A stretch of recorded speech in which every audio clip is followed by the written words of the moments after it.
வெறும் 45 மினிட்ஸ்ங்க, 45 நிமிஷத்தில் உங்களால் இட்லிக்கு மாவு அரைக்க முடியும் அப்படின்னா உண்மையாகவே எனக்கு ஆச்சரியம் தாங்க. ஏன்னா நான் இப்போ என்னோட பழைய கிரைண்டர்லாம் பார்த்தீங்கன்னு வச்சுக்கோங்களேன், 1.5 மணி நேரம் 2 மணி நேரம் ஆட்டின நேரமெல்லாம் இருக்குது. உண்மையே 45 நிமிஷத்தில் வந்து மாவு அரைச்சது எனக்கு ஆச்சரியமாக இருந்துச்சு உண்மையாகவேமோ. ஏன்னா அந்தளவுக்கு ஸ்பீடான ஒரு கிரைண்டர் நான் வாங்கியிருக்கேன். அதை பற்றின ரிவ்யூ தான் உங்ககிட்ட வந்து நான் ஷேர் பண்ண போகிறேன்.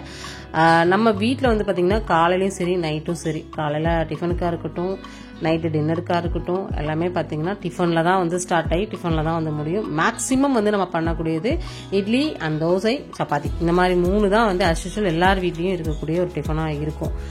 எங்கள் வீட்டிலலாம் பார்த்திங்கன்னா இட்லி இல்லாட்டி தோசை அந்த மாதிரி தான் மேக்ஸிமம் வந்து இருக்கும். எப்பயாவது ஒரு தடவை வாரத்தில் 2 நாள் மட்டும்தான் சப்பாத்தி பொங்கல் அந்த மாதிரி தான் ஒன்று வரும். சரிங்களா, அதை அப்போ தான் ஏதோ அதுவே வேண்டாம் விருப்பம் தான் சாப்பிடுவாங்க.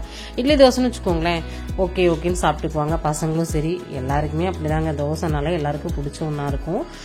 இன்னைக்கு நம்ம வீடியோவில் பார்க்க போகிறதும் பார்த்தீங்கன்னா அப்படி ஒரு முக்கிய பங்கு வகிச்சிட்டு இருக்கக்கூடிய நம்ம கிச்சனுக்குள்ள கிரைண்டரை பற்றி தான் நான் உங்ககிட்ட வந்து ஷேர் பண்ண போகிறேன்.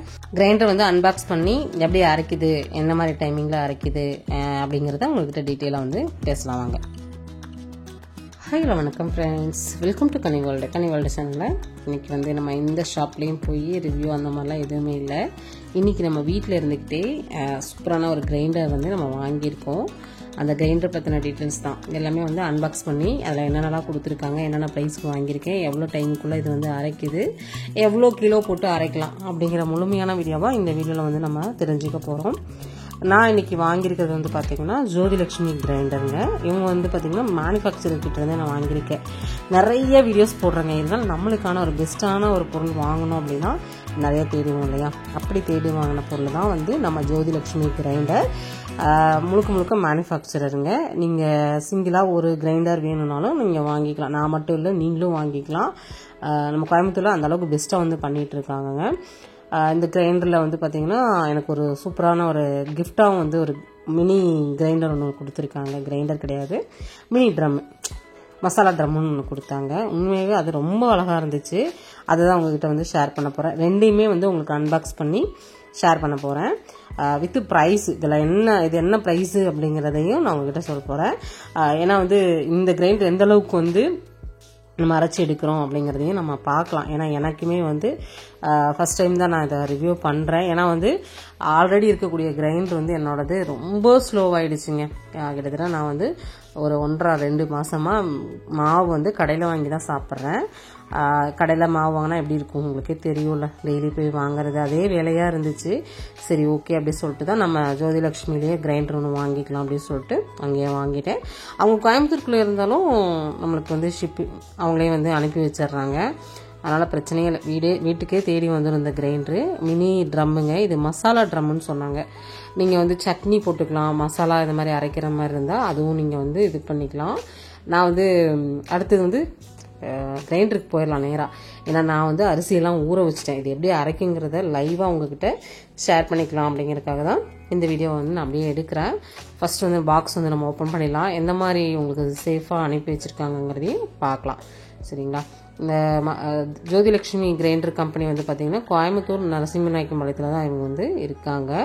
இவங்களோட டீட்டெயில்ஸ் எல்லாமே நான் டிஸ்கிரிப்ஷனில் வந்து கொடுத்துட்றேன். சரிங்களா, ஆல்ரெடி நம்ம இவங்களோட வீடியோஸே போட்டிருக்கோம் பாருங்கள். சூப்பராக வந்து 4 கார்னர்லேயும் அந்த அட்டையெல்லாம் வச்சு ரொம்ப சேஃபாக வந்து அனுப்பி வச்சுருக்காங்க. அந்த பபிள்ஸ் கவர் பேக்கிங்கில் தான் வந்துருக்குது. நல்லா சேஃபாக தாங்க அனுப்பி வச்சுருக்காங்க. முதல்ல வந்து அந்த பொருளை எப்படி அனுப்புகிறாங்க அப்படிங்கிறது தான் மெயினுங்க. நல்லா இருக்குது. மூடி வந்து பார்த்திங்கன்னா அந்த பிளாஸ்டிக் மூடி தான் வந்து கொடுத்துருக்காங்க. பிளாஸ்டிக் எல்லாமே வந்து ஆனால் அங்கே பார்த்த வரைக்குமே ஏபிஎஸ் பிளாஸ்டிக் தான் யூஸ் பண்ணுறாங்க. அதனால் ரொம்ப குவாலிட்டியாக தான் இருக்குது. ஃபுட்டுக்குங்கிறனால எல்லாருமே வந்து கொஞ்சம் குவாலிட்டியானது தானே யூஸ் பண்ணுவாங்க. சரிங்களா, இந்த மாதிரி தான் இருக்கும். இதில் வந்து பார்த்திங்கன்னா சப்பாத்தி பிணையிறது, அப்புறம் இந்த தேங்காய் துருவது அஸ் யூஷுவல் எல்லா கிரைண்டர்லையும் இருக்க மாதிரி இதுலேயும் பார்த்திங்கன்னா உங்களுக்கு வந்து கொடுத்துருக்காங்க. இது வந்து எனக்கு கலர் பாருங்கள், செம்ம க்யூட் கலருங்க. எனக்கு 2 கலர் ரொம்ப பிடிச்சிது. பிங்க் ஒன்று பிடிச்சிது, அதுக்கப்புறம் பார்த்திங்கன்னா பர்பிள் பிடிச்சிது. அதனால் நம்ம வந்து ட்ரெண்டியாக இருக்கிற பர்பிளே வாங்கிடலாம் அப்படின்னு சொல்லிட்டு அதை நான் வாங்கிட்டேன். எனக்கு பிங்க்கும் ஓகே தான்.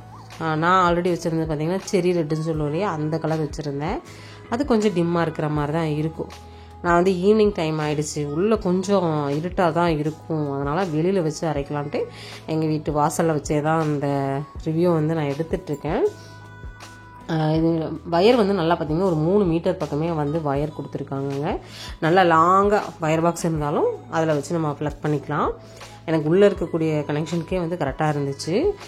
இதில் வந்து பார்த்திங்கன்னா வாரண்டி கொடுத்துருக்காங்க. இது வந்து ஏபிஎஸ் பிளாஸ்டிக் வந்து யூஸ் பண்ணியிருக்காங்க. 4 கலர் வந்து கிரைண்டரில் வந்து அவைலபிளாக இருக்குது. சரிங்களா, நீங்கள் என்ன கலர் வேணாலும் நீங்கள் சூஸ் பண்ணிக்கலாங்க. வாரண்டி வந்து 5 வருஷம் வந்து நமக்கு கொடுத்துருக்காங்க. இதில் வந்து எந்த ப்ராப்ளமும் வராது. சப்போஸ் வந்தாலும் நம்மக்கிட்டே எல்லாமே பண்ணிக்கலாம். மேனுஃபேக்சரிங்னால அவங்களே வந்து எல்லாமே பண்ணி கொடுத்துருவாங்க. உண்மையாகவே பெஸ்ட்டான சர்வீஸும் வந்து கொடுக்குறாங்கங்க. வெளியூர்களில் இருந்தெல்லாம் நிறைய பேர், வெளிநாடுகள் வரைக்குமே பார்த்தீங்கன்னா இந்த கிரைண்டரை வந்து வாங்கிட்டு இருக்காங்க. முழுக்க வந்து பார்த்தீங்கன்னா மேனுஃபேக்சரர் தாங்க. நீங்கள் ஒரு ஹோல்சேலர்கிட்டையோ இல்லை ஒரு ரீட்டைல்கிட்டையோ அப்படியெல்லாம் வாங்கின கிரைண்டர் கிடையாது. நீங்கள் வந்து நிறைய பேர் வந்து ஷாப் வைக்கணும்னு நினச்சி பிஸ்னஸாக எடுத்து பண்ணுறவங்க கூட இவங்ககிட்ட வந்து இருக்காங்களாமா. நம்ம வந்து ஒரு கிரைண்டர் மட்டும் ஓகேங்கண்ணா வாங்கலாம்னு சொல்லிட்டு வாங்கினேன். நம்மளோட ரிலேஷனும் நிறைய பேர் வந்து இவங்ககிட்ட கிரைண்டர் வந்து வாங்கியிருக்காங்க. ஃபஸ்ட்டு வந்து நம்ம கிரைண்டர் வந்து நல்லா கழுவிட்டு இப்போ வந்து அரிசி போட்டு அரைக்கலாம் அப்படின்னு உமி போட்டு அரைக்க சொல்லுவாங்க. உமி வந்து நம்மக்கிட்ட கிடையாது இல்லையா, அதனால் நம்ம வந்து நான் அரிசியே வந்து ஊற வச்சுருந்தேன். அரிசியை போட்டு அரைச்சிடலாம். அப்போ வந்து அதில் இருக்கக்கூடிய மண், தூசு அந்த மாதிரி எதாவது இருந்தாலுமே ஃபுல்லாக அரைஞ்சி வந்துடும். இந்த மாவை வந்து நம்ம தூர தான் ஊற்ற போகிறோம். அதனால் வந்து ஃபுல்லாக வந்து நல்லா நைஸாக அரையிட்டோம். நல்ல கிரைண்டர் ஸ்பீடாக சுற்றுதுங்க. அதாவது ஆல்ரெடி கஷ்டப்பட்டவங்க சொல்லுவாங்கல்ல, அந்த ஒரு கிரைண்டரை வச்சு ரொம்ப நாள் வந்து நான் கஷ்டப்பட்டுக்கிட்டு இருந்தேன். அப்போ இந்த கிரைண்டர் பார்க்கும்போது எனக்கு வரப்பிரசாதம் மாதிரி தெரிஞ்சுதுங்க. ஏன்னா வந்து அந்தளவுக்கு ஸ்பீடாக வந்து சுற்றுது. இப்போ வந்து நான் அந்த வீடியோ எடுத்ததுக்கப்புறமே ஒரு 3 டைம் பக்கம் நான் வந்து அரைச்சிட்டேன். நல்லா இருந்துச்சு. ஏன்னா வந்து டைமிங்கும் ஈஸியாக முடியுது. ஃபஸ்ட் டைம் நான் அரைக்கும்போது பார்த்தீங்கன்னா அதில் ஒரு பிளாஸ்டிக் வாடை, அதாவது அந்த மோட்டரோட வாடை வந்துட்டு இருக்கிற மாதிரி இருந்துச்சு. அப்புறம் எங்கள் வீட்டில் சொன்னாங்க, ஃபஸ்ட் டைம் நீ யூஸ் பண்ணும்போது அப்படி தான் இருக்கும், அப்புறம் யூஸ் பண்ண அதெல்லாம் வராது. ஏன்னா வந்து ஃபஸ்ட் டைம் நீங்கள் ஓப்பன் பண்ணி யூஸ் பண்ணும்போது அந்த பிளாஸ்டிக் வடை அப்படிங்கிற மாதிரி வருது. ஏன்னா அது வந்து பயந்துக்கிறதுக்குலாம் ஒன்றும் இல்லைன்னு சொன்னாங்க. எங்கள் பக்கத்தில் இருக்கிற அக்காலாம் சொன்னாங்க. சரி ஓகே அப்படின்னு சொல்லிட்டு அதுக்கப்புறம் நம்ம அரைச்சி அந்த மாவை வந்து தூர ஊற்றிட்டேன். அதுக்கப்புறம் பார்த்திங்கன்னா வெந்தயம், நான் வந்து உண்மையாகவேங்க 1 கிலோவுக்கு 2 கிலோ அரிசி போடுவேன். 2 கிலோவுக்கு 200 கிராம் தான் நான் வந்து பார்த்திங்கன்னா, அதாவது 8 டம்ளருக்கு 8 டம்ளருக்கு ஒரு டம்ளர், எல்லாருமே சொல்லுவாங்க 2 டம்ளர் உளுந்து போடணும்பாங்க. நான் வந்து 8 டம்ளருக்கு ஒரு 3/4 டம்ளர் தாங்க உளுந்தே போட்டேன். ஆனால் உளுந்து எப்படி பொங்குதுன்னு பாருங்களேன். அதாவது உளுந்து பொங்குறதுக்கு உளுந்து ஒரு காரணம், கிரைண்டர் ஒரு காரணம், ரெண்டுமே வந்து ஒரு காரணம் தான். சப்போஸ் அந்த கிரைண்டர் நல்லா இல்லைனாலும் உளுந்து பொங்காது, சரிங்களா, இல்லை உளுந்து நல்லா இல்லைனாலும் பொங்காது. ஆனால் வந்து என்னன்னே தெரியல, எனக்கு வந்து இந்த கிரைண்டரில் ஃபஸ்ட் டைம் அரைக்கிறேன். ஆல்ரெடி வந்து அரிசி போட்டு அரைச்சிருக்கேன். எனக்கு உளுந்து வந்து பார்த்திங்கன்னா அபரி விதமாக பொங்கிருச்சுங்க. கிட்டத்தட்ட 200 கிராம் உளுந்துக்கு இந்த ட்ரம்மு ஃபுல்லாக, அதாவது இது 2 கிலோ ஆட்டக்கூடிய ஒரு கிரைண்டர். ஆனால் இந்தளவுக்கு பொங்குமாங்கிறது எனக்கு தெரியல. யாராவது தெரிஞ்சிச்சுனாலும் சொல்லுங்கள். எனக்கு வந்து நல்ல ஒரு அபரிவிதமாக வந்து பொங்கி இருக்குது. அரிசியுமே பார்த்திங்கன்னா ஒரு 2 கிலோ அரிசி நான் வந்து போட்டிருக்கேன். நான் 2 கிலோ அரிசி இது பிடிக்குமான்னு செக் பண்ணுறதுக்காக தான் நான் போட்டேன். இது வந்து பார்த்திங்கன்னா நல்லாவே வந்து எனக்கு வந்து அரிசியும் சரி உளுந்தையும் சரி நல்லாவே அடி கொடுத்துச்சு. நீங்கள் உளுந்து பொங்குறத நீங்களே பாருங்கள். அந்த அளவுக்கு பார்த்தீங்கன்னா பொங்குன்னு பொங்குது.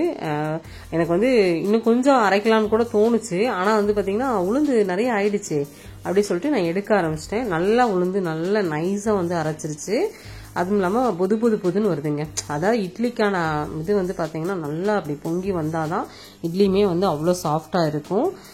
ரொம்ப நல்லா இருந்துச்சு. இந்த பொங்குறதை நான் அப்படியே எடுத்துட்டேன். இதை நான் ஃபுல்லாகவே எடுத்துகிட்டு உங்களுக்கு காமிக்கிறேன். பாருங்கள் எந்த அளவுக்கு பொங்கிருச்சுன்னு பாருங்களேன். கொஞ்சம் விட்டோன்னே பார்த்தீங்கன்னா நல்லாவே பொங்க ஆரம்பிச்சிருச்சு. அப்படியே கீழே விழுக ஆரம்பிச்சிருச்சு. அதனால் வந்து பார்த்திங்கன்னா எடுக்க ஆரம்பிச்சிட்டேன்.